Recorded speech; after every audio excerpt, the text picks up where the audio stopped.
Marcos capítulo 16, dos versos 14 a 18. Eu peço aos irmãos, por favor, mantenham a sua Bíblia aberta. E hoje nós vamos meditar, meus irmãos, em alguns textos que farão apoio a esta palavra. O tema dessa mensagem é Adormecidos na Luz. Como já havia anunciado, no domingo nós vamos meditar um pouco sobre este texto. A palavra do Senhor diz assim: Por último, então, apareceu aos 11, estando eles à mesa, e criticou-lhes a incredulidade e a dureza de coração, por não terem dado crédito aos que haviam visto o ressurreto. E disse-lhes: Ide por todo o mundo e pregai o evangelho a toda criatura. Quem crer e for batizado será salvo, mas quem não crer será condenado. E estes sinais acompanharão os que creem. Em meu nome expulsarão demônios, falarão novas línguas, pegarão em serpentes, e se beberem alguma coisa mortífera, não lhes fará mal algum. Imporão as mãos nos enfermos, e estes serão curados. Aleluia! Marcos capítulo 16, de 14 a 18, o tema desta mensagem é Adormecidos na Luz. Queridos, hoje nós vamos falar um pouquinho sobre a pregação do Evangelho, como deve ser essa pregação do Evangelho e como a igreja tem se portado. No domingo nós vimos o Evangelho segundo Maria, Maria que pregou um Evangelho poderoso, porque ela entendeu, meus irmãos, que o Evangelho ele tem poder, que o Evangelho pode mudar uma vida, que o Evangelho é cumprimento de toda a Escritura. Ela entende que há um Deus poderoso guiando, sustentando e manda o seu Filho para redimir aquela nação e a todos os gentios. Então Maria prega um evangelho poderoso, o evangelho da graça. Ela mostra o caminho, meus irmãos, que ainda está sendo gerado dentro da sua barriga, e este caminho é Jesus. E nós, meus irmãos, fomos alcançados por este evangelho. Nós fomos alcançados por esta graça, nós fomos alcançados por este amor, e hoje nós somos conhecidos como a Igreja de Jesus Cristo. Mas o que quer dizer igreja? Meus irmãos, na literalidade da palavra, igreja é a eclésia, que é aqueles que são chamados para fora. E nós, irmãos, fomos chamados para fora, mas com o objetivo de anunciar o Evangelho de Jesus. E quando nós falhamos nesta missão, nós estamos adormecidos na luz. Nós vamos ver nesta noite, meus irmãos, que a igreja tem falhado. A igreja tem sido omissa. A igreja muitas das vezes não tem cumprido o ID de Jesus.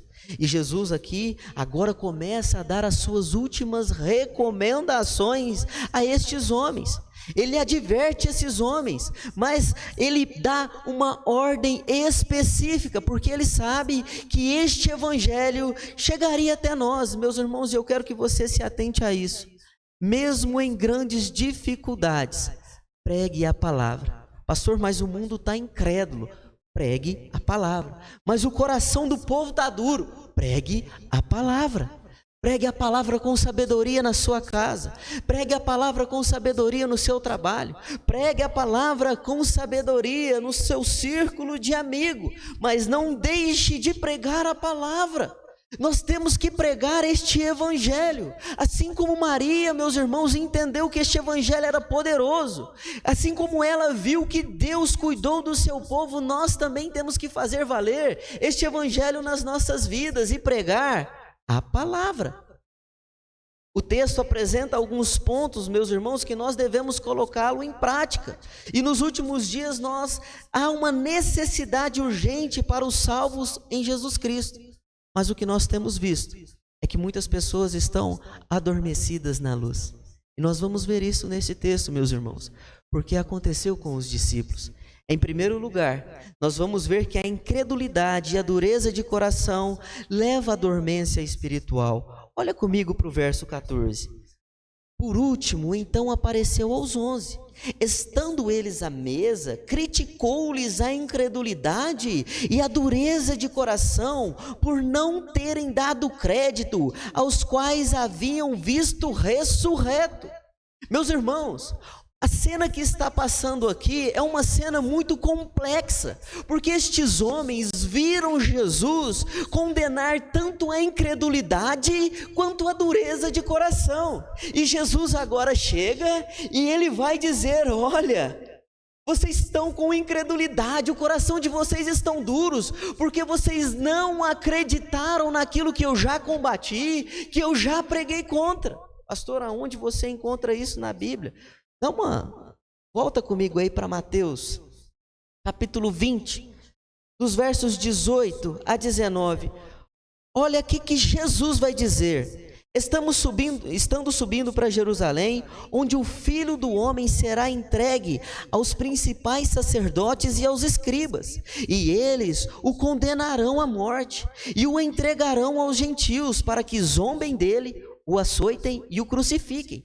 Mas ao terceiro dia ele ressuscitará. Vai comigo, meus irmãos, para Lucas, capítulo 9, verso 22. Lucas, capítulo 9, verso 22. A palavra do Senhor diz assim: e disse-lhes: é necessário que o Filho do Homem sofra muitas coisas, seja rejeitado pelas autoridades, pelos principais sacerdotes e pelos escribas, seja morto e ressuscite ao terceiro dia. Meus irmãos, Jesus agora chega para ele: olha, vocês não acreditaram no testemunho de que eu havia ressuscitado. Vocês não estão negando, não é o testemunho deles não, vocês estão negando é a minha palavra, vocês estão negando o que eu mesmo disse para vocês. A incredulidade tomou conta de vocês, algo que eu combati junto com vocês. Aí você me diz: pastor, mas a incredulidade é algo tão ruim assim? Volta comigo aí em Marcos capítulo 9. Eu não vou ler o texto todo não, mas veja só o verso 19. Olha o que é incredulidade, como Jesus vai tratar a incredulidade. Verso 19, Marcos capítulo 9, verso 19. E Jesus lhe respondeu: ó geração incrédula, até quando estarei convosco? Até quando terei de suportar-vos? Trazei-me o menino. Irmãos, Jesus aqui está diante de um menino que havia convulsões nele, de um menino que estava possuído por um demônio, e Jesus já havia dado poder aos seus discípulos, e Jesus abre a sua boca e diz: ó geração incrédula. Eu aprendo algumas verdades aqui, meus irmãos, que a incredulidade nos impede de viver o milagre de Deus. A incredulidade tira a palavra de Deus, tira o poder de Deus, tira aquilo que Jesus já conquistou na cruz por nós, porque Jesus, meus irmãos, já havia dado poder aos seus discípulos. Jesus estava com eles, e Jesus agora vê que eles estão em incredulidade. Eles não acreditam, meus irmãos, no testemunho daquelas mulheres que viram Jesus ressurreto. Mas além da incredulidade, meus irmãos, a dureza de coração. Veja a parte B do versículo 14 de Marcos 16. E vai dizer: e a dureza do coração por não terem dado crédito aos que haviam visto o ressurreto. Os dois milagres citados por Jesus, meus irmãos, que nós vemos, a dureza de coração desses homens agora não deixam que eles acreditem. Mas Jesus passou por vários milagres. Vai comigo para Marcos capítulo 3, verso 5, para nós vermos um milagre. Marcos capítulo 3, verso 5. Jesus vê um homem com uma mão atrofiada. Jesus está ali ensinando. E Jesus agora ele fica indignado, e há um motivo para a indignação de Jesus. Veja o verso 5. Olhando para eles ao redor indignado e muito triste por causa da dureza do coração deles, disse ao homem: estende a sua mão, e ele estendeu a mão, e ela foi curada. Meus irmãos, Jesus já havia combatido tanto a incredulidade como a dureza de coração, com sinais e maravilhas, desfazendo o poder da lei, porque todos esses dois textos que nós lemos, aconteceu dentro da sinagoga, e também, meus irmãos, no sábado. E nós precisamos entender, meus irmãos, que Jesus, Ele não olha para dia, não olha para noite, não olha para nada, Ele quer curar, Ele quer libertar. Mas quando há incredulidade, quando há dureza de coração, Ele não opera. Ele não opera os seus milagres. E a incredulidade tomou conta dos corações desses homens, e eles não conseguem mais acreditar no sobrenatural que o próprio Jesus havia dito: ei, eu vou ressuscitar. Ao terceiro dia eu vou ressuscitar. Meus irmãos, e a incredulidade e a dureza de coração tem tirado, meus irmãos, a força motriz da igreja, do agente de Jesus Cristo. Qual é a força motriz da igreja, pastor? Hebreus 11:1 vai dizer que a fé é o firme fundamento, e fundamento vem de base, vem de alicerce. Então a igreja, ela está baseada no firme fundamento das coisas que não se esperam e as provas das coisas que não se vê. Mas se nós, meus irmãos, estamos com incredulidade de que Jesus não pode mais curar, não pode mais libertar, Ele não opera no meio da igreja. A dureza do coração tem tomado conta de muitos. Vou dar um exemplo claro aqui, meus irmãos. Quando nós ficamos doentes, qual que é a nossa primeira frase? Doentes assim, meus irmãos, às vezes de estar ruim. Vamos orar? Ou vamos para o hospital? Me leva para o hospital. Meus irmãos, já nós vamos ver no texto que Deus nos deu poder. Não estou aqui menosprezando a medicina, o lado clínico, não. Porque todos estes foram deixados por Deus para nos auxiliar. Mas nós deveríamos, irmãos, crendo, ir aos pés de Jesus Cristo, clamar pela sua graça, pela sua misericórdia. Outro sintoma da igreja que ela está dormente é porque o coração não anseia mais por ver vidas levantando a sua mão e confessando Jesus Cristo como único e suficiente Salvador. Nós nos reunimos, cantamos louvores, a gente vem com a nossa melhor roupa, né, meus irmãos? Eu estou todo bonitão aqui com essa camisa do Jesus Transforma. Mas será que a gente sai das nossas casas pensando: hoje Jesus vai levar alguém lá e vai salvar alguém lá no culto. Hoje Jesus vai libertar alguém lá. Hoje Jesus vai derramar o milagre, o poder dele lá.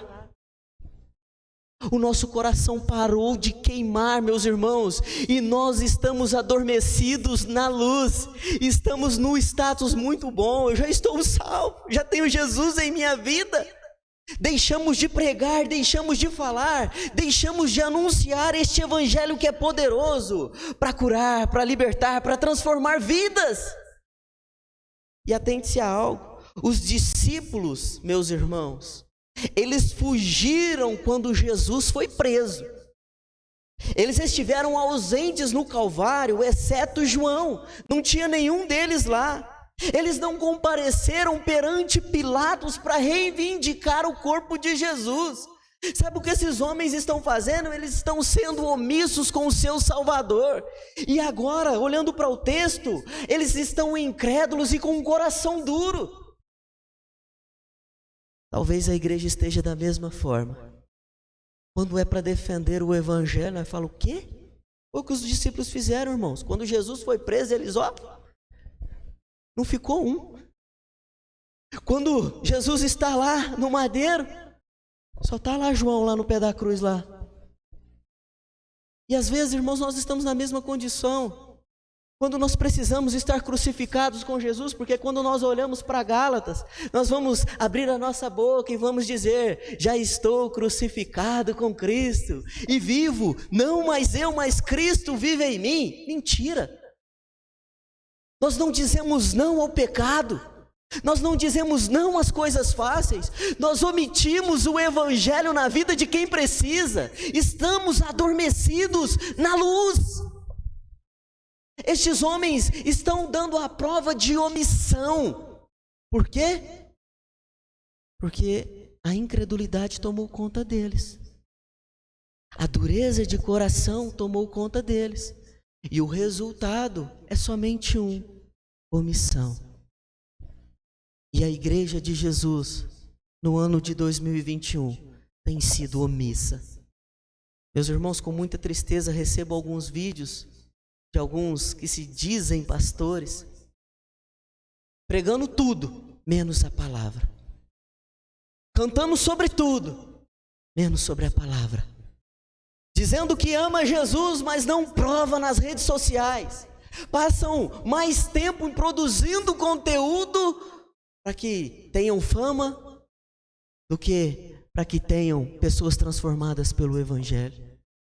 E nós, meus irmãos, o que nós temos feito para combater isso?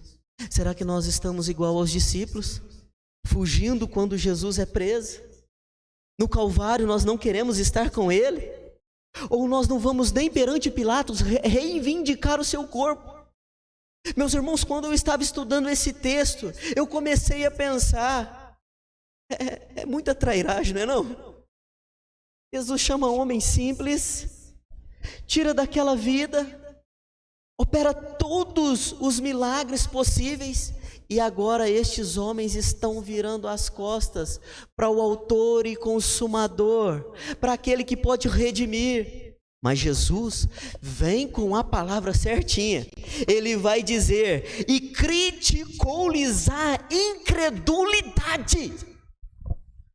Quem sabe hoje Jesus está olhando do céu e dizendo: a sua incredulidade tem impedido você de viver o extraordinário.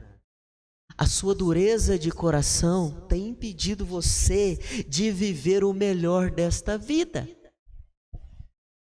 Os discípulos, meus irmãos, entraram por este caminho. Eles não estão virando as costas aqui, meus irmãos, não é para o testemunho daquelas mulheres, não. Eles estão virando as costas para Jesus, para a palavra de Jesus, que já havia dito que ressuscitaria no terceiro dia. Nós precisamos entender, meus irmãos, que não podemos viver em incredulidade e nem dureza de coração. Nós não podemos perder a força motriz da igreja, que é a fé, que é o nosso firme fundamento, meus irmãos, que é a base de tudo. Nós precisamos ter fé, nós precisamos usar da fé, nós precisamos pregar este evangelho como Maria pregou, primeiro exaltando a Deus, quebrando qualquer ponto de idolatria, exaltando este Senhor, mostrando que este evangelho é o caminho, a verdade e a vida, e ninguém vai ao Pai se não for por Ele. Mas imagine você pregando sem convicção, sem poder, sem unção. Será que vai acontecer mesmo, hein? Será que Jesus vai voltar? Imagina você pregando dessa forma. Não, irmão, Jesus vai voltar. Quer o mundo fale que não, quer o mundo faça piada, que estão ouvindo isso desde sempre, Ele vai voltar. E ninguém verá Deus, meus irmãos, sem que não esteja em santidade e neste caminho. Em segundo lugar, quando não cumprimos a ordem de Jesus, entramos em dormência espiritual. Verso 15 e 16. E disse-lhes: ide por todo o mundo e pregai o evangelho a toda criatura. Quem crer e for batizado será salvo, mas quem não crer será condenado. Jesus está dizendo: olha, sai do comodismo. Sai. Vocês estão cabisbaixos aí, porque esta palavra aí que Jesus critica-lhes a mesa, quer dizer que eles estavam cabisbaixos ali naquela mesa, no original. Jesus está dizendo: levanta a cabeça e prega a palavra. Agora o compromisso é com vocês, eu vou para o Pai. Agora chegou a hora de vocês anunciarem este evangelho poderoso. Vocês agora são a eclésia, os chamados para fora e para levar as boas novas. Ide por todo mundo e pregai o evangelho a toda criatura. Não é para uma raça, não é para uma etnia, não é nem para o branco, nem para o preto, nem para o lilás, nem para o índio, nem para o americano. Não, a palavra de Deus está dizendo para toda criatura. Será que em nosso coração arde esse desejo pelas manhãs? Glória a Deus, acordei, hoje eu vou pregar para alguém, hoje eu vou dizer que Jesus ama, que Jesus liberta, que Jesus opera os milagres, que Jesus pode renovar casamentos, que Jesus pode fazer tudo novo. Eu vou encontrar alguém, hoje eu vou encontrar, ontem eu não encontrei não, mas hoje eu encontro alguém, porque a ordem eu recebi do Mestre. A ordem eu recebi de Jesus. Então se Ele me mandou e eu tenho um Senhor imperando na minha vida, eu tenho que pregar a palavra. Quero usar um termo bem mineiro aqui, meus irmãos. Almas estão caindo de bica. Quem é da roça vai saber o que é isso. Caindo de bica no inferno. É de bica, irmãos. Almas estão entrando no inferno. E aí eu lembro do texto de Romanos, capítulo 10, verso 14, que diz assim: como, pois, invocarão aquele que não creram? E como crerão naquele de quem nada ouviram? E como ouvirão se não há quem pregue? Meus irmãos, Romanos 10, 12, verso 14, vai dizer que Deus vai cobrar todas as coisas de nós. Nós prestaremos conta de tudo. Imagine você diante de Deus agora e Ele lhe perguntando: para quem você pregou o meu evangelho? Porque o mais difícil eu fiz, entreguei o meu filho, aquele que não fez usurpação de ser Deus, mas esvaziou, tomou a forma de homem, morreu como um servo, assumiu a forma de cruz, para mim e por você. E aí Deus está te perguntando: para quem você anunciou este evangelho? Volto no texto de Romanos 10, 14. Como ouvirão se não há quem pregue? Meus irmãos, nós precisamos pregar a palavra. As pessoas precisam ouvir para crer. Elas precisam ouvir que ainda existe um Deus que pode mudar a vida dela, pode transformar. Pega você de exemplo. Vou contar um pequeno testemunho aqui. Alguns anos atrás, estava doido, atrapalhado, perdi minha mãe. Fiquei maluco. E aí o que eu fui fazer? Fui dar uma voltinha no mundo, empinar a moto, envolver com as coisas erradas.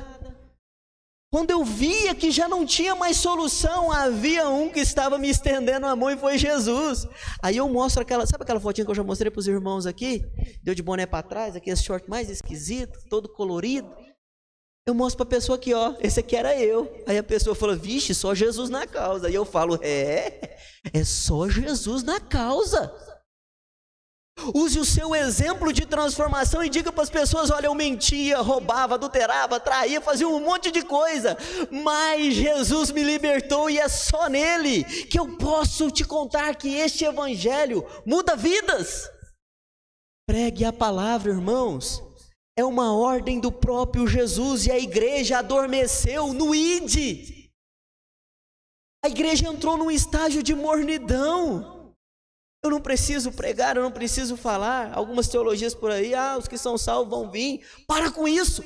Jesus está dizendo: ide por todo mundo e pregai o evangelho a toda criatura. E eu quero que, se você se atente, não troque a pregação de um evangelho poderoso, não negocie os princípios e valores de Cristo por um pequeno momento, meus irmãos, de prazer nessa terra, ou por um momento, meus irmãos, de inchaço a qual a igreja brasileira tem vivido.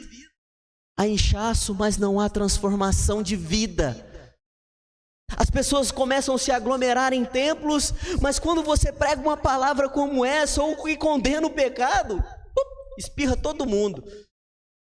E se quiser me chamar para pregar, eu vou. Porque a ordem é de Jesus. E essa ordem não é só para mim, é para você que me assiste e para todos vocês que estão aqui. Precisamos pregar a palavra. Cumpra a ordem de Jesus. Ore: Pai, abre as portas para que eu possa pregar.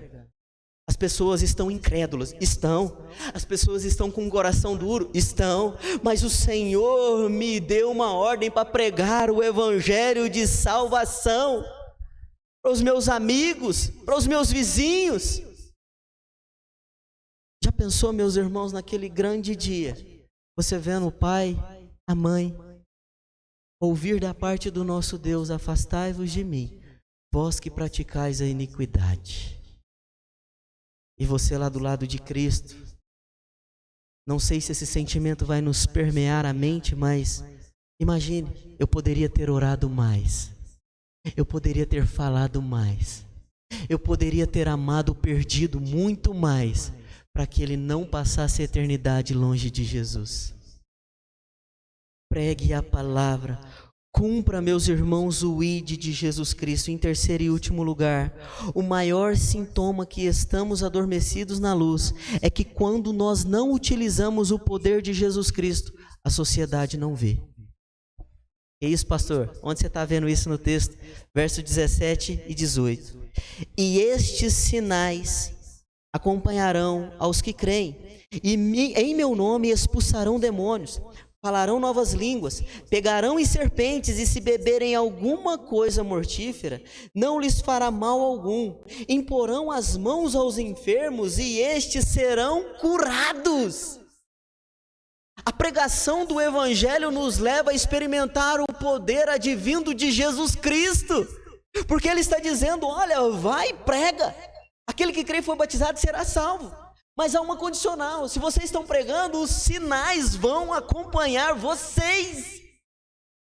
E aí eu te pergunto, quando foi a última vez que você viu um sinal e maravilha da parte de Deus? Quando, meu irmão? Quando foi que você orou por uma pessoa e ela foi liberta de um espírito imundo? Quando foi que você orou por uma pessoa que não conhece a Jesus e ela recebeu a cura? Quando? Estamos ou não estamos adormecidos na luz?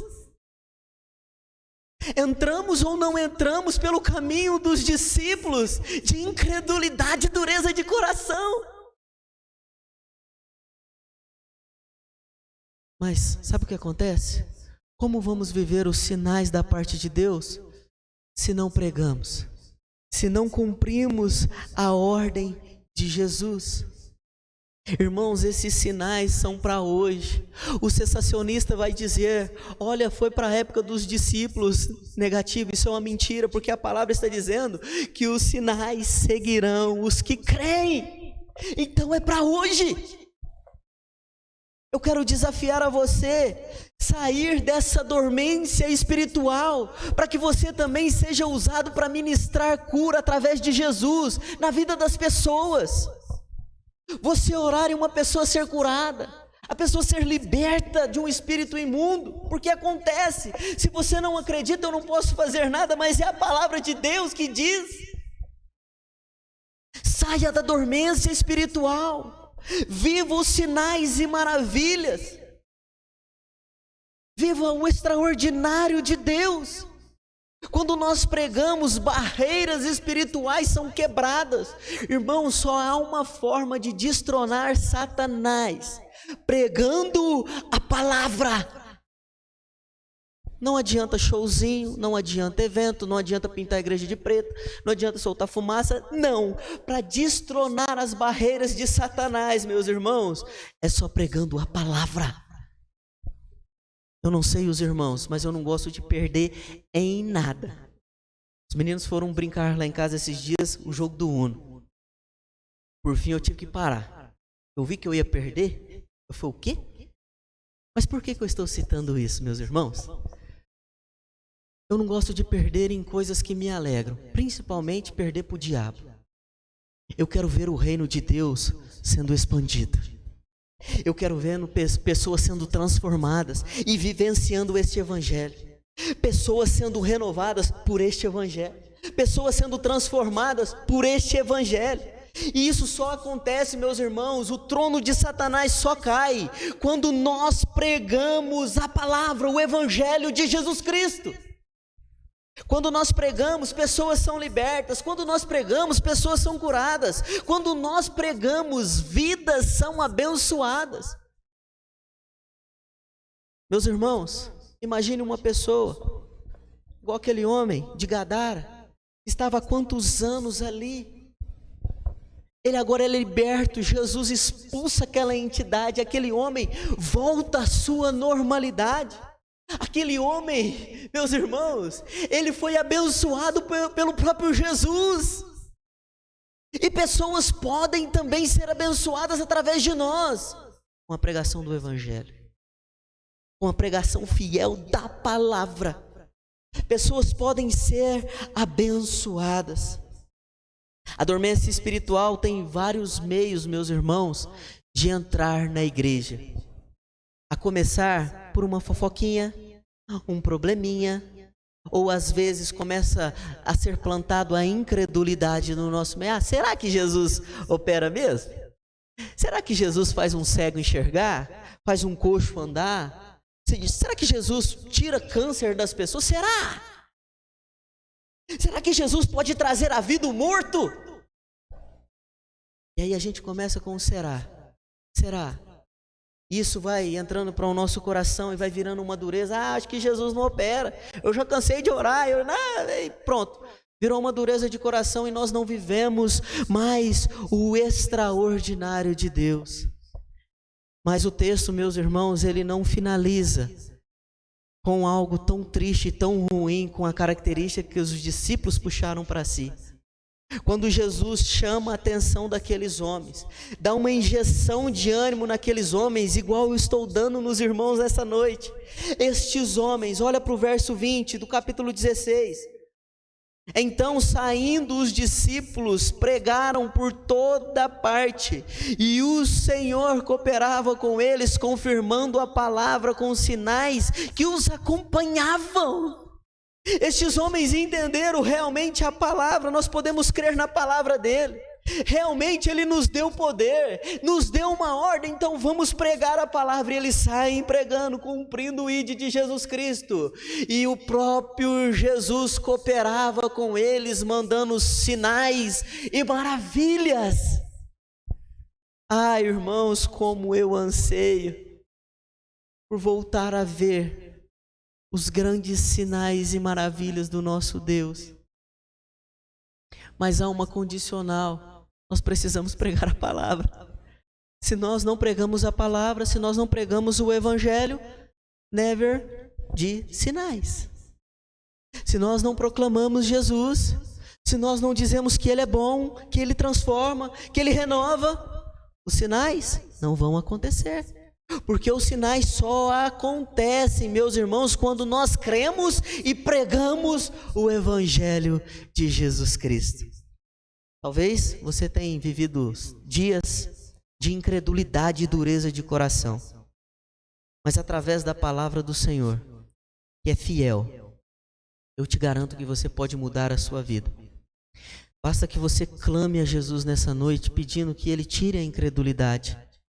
Nós vemos naquele texto, a qual nós já lemos nessa noite, que aquele mesmo homem, o pai daquele menino, estava com aquelas convulsões. Ele vai fazer um pedido a Jesus: Jesus, me ajuda na minha incredulidade. Me ajuda, Pai. Eu preciso do Senhor, porque eu sou incrédulo. Já tentei de várias formas, mas me ajuda na minha incredulidade. Talvez você precise fazer esta mesma oração. Pai, me ajuda na minha incredulidade. Tira a dureza do meu coração. Eu quero voltar a pregar a Tua palavra. Eu quero voltar a Te servir com integridade. Eu quero voltar, Pai, a anunciar este Evangelho que pode mudar vidas. Está diante de você e eu gostaria de orar com vocês nessa noite. Tanto você que está aqui quanto com você que me assiste. Amém? Vamos juntos? Curve a sua cabeça. Pai, em nome de Jesus, muito obrigado pela Tua palavra revelada, esta que é viva e eficaz.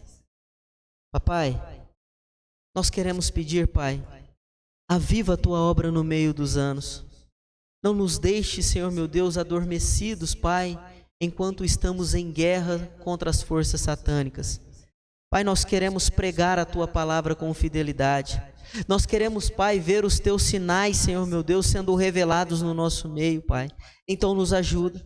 Senhor meu Deus, se alguém que nos assiste ou alguém que está aqui perdeu a fé, Pai, está com incredulidade, com dureza no coração, Pai, desfaça esse mal. Que ele volte a crer, que ele volte a ter fé, papai. Que ele volte, Senhor meu Deus, a louvar e a pregar ao Teu santo nome. Senhor, nós não queremos estar adormecidos na luz. Nós, Senhor meu Deus, queremos ter as nossas vestes brancas, as nossas mãos limpas, quando o Senhor nos chamar e pedir conta de tudo, papai. Senhor, e nós queremos nos apresentar como pessoas, ovelhas que não têm nada do que se envergonhar. Aviva a nossa fé, papai. Deus de bondade, peço, Senhor meu Deus, os Teus sinais, Senhor meu Pai, pelas pessoas que estão aqui e por aqueles que nos assistem. Pai, a Tua palavra é viva e eficaz. Pai, opera o Teu milagre neste momento. O Senhor sabe o que cada um necessita, o que cada um tem, Senhor meu Pai, pedido ao Senhor. A Tua palavra foi pregada fielmente, papai. Senhor, e nós vimos aqui através desse texto, que quando há a pregação da palavra, os sinais confirmam, Senhor meu Deus, Pai, e acompanham, Senhor, a Tua palavra. Então, Senhor, nos dá sinais e maravilhas, papai, no meio do Teu povo, no meio daqueles que nos assistem. Oramos assim, gratos pelo Teu amor e pela Tua fidelidade, em nome de Jesus. Amém e amém.